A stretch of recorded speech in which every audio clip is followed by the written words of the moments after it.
Olá, eu sou o professor Fábio Duarte. Hoje estou na condição de aluno da Universidade Federal de Juiz de Fora, do curso História e Cultura no Brasil Contemporâneo. E hoje eu escolhi a esplanada do Ministério para falar sobre um assunto polêmico estudado na unidade da professora Sônia Miranda. Vamos falar um pouco sobre fake news. E essas fake news é interessante a gente analisar a escolha do ambiente também, porque muitas das vezes elas são direcionadas a políticos. Então eu escolhi a esplanada do Ministério para estar falando sobre fake news nesse contexto, para ficar mais presente essa aula. E também, sem dúvida nenhuma, o contexto religioso. Aí a gente pode observar também ao fundo a Catedral de Brasília.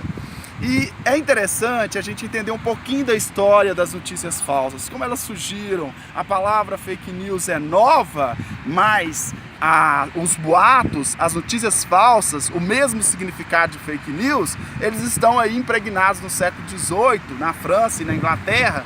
Na França você tem, de um lado, os cânones, que eram os jornais que publicavam esse tipo de notícia, e na Inglaterra nós tínhamos aí diariamente 10 jornais que publicavam notícias falsas, entre 9 durante a semana e entre outros. E é interessante observar também que as pessoas iam nos bares da cidade, coletavam essas informações e levavam e vendiam para o jornal, e isso saía nos outros dias, notícias fresquinhas, falsas, nessa época na França.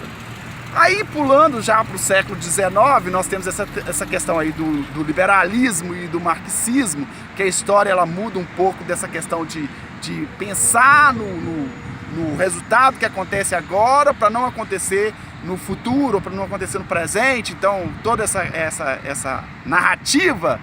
E no século XX isso cai por terra, e hoje nós temos aí as fake news modernas, as fake news da era da informação, da internet, do tempo do Google, do tempo das redes sociais. E aí ficou muito mais fácil para disseminar essas notícias falsas. Agora é interessante saber como o professor vai trabalhar essas notícias falsas dentro da sala de aula. Nós temos dois tipos de notícias falsas. Nós temos aquela que é absurda, que rapidinho você consegue entender o que é, e tem aquela que a narrativa é muito bem construída. Pega um trecho da informação verdadeira do texto e depois distorce, e a narrativa fica tão bem elaborada que fica difícil para ser desconstruída e entendida como notícia falsa. Mas é interessante saber que nesse período agora, na contemporaneidade, nós tivemos eleições que foram contaminadas, bombardeadas por robôs que disseminaram notícias falsas nas redes sociais. E essas notícias falsas, essas fake news, fizeram presidentes, tanto no Brasil quanto na América, em outras partes da América, e também na Europa, sem dúvida nenhuma. E aí vem o desafio do professor trabalhar isso em sala de aula. Qual é o desafio do professor trabalhar isso em sala de aula?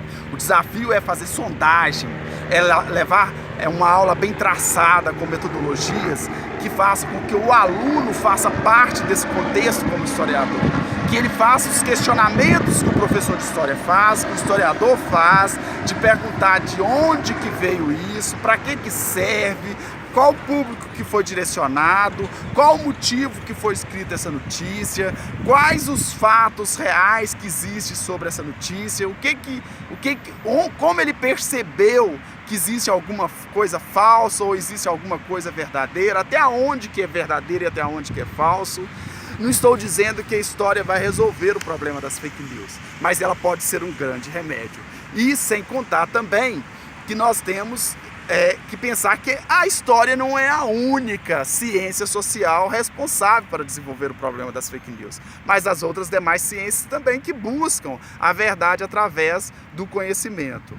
Então hoje eu queria trazer para vocês esse vídeo pequeno, mas que falasse da profundidade do papel do professor dentro da sala de aula com esse assunto tão polêmico e a forma de lidar com esse assunto com o aluno, tendo em vista que muitos desses alunos já têm uma resistência de estudar sobre o assunto. Então é interessante que o professor tem toda uma dinâmica antes da construção de sua aula para ele ter o objetivo alcançado no final do seu trabalho.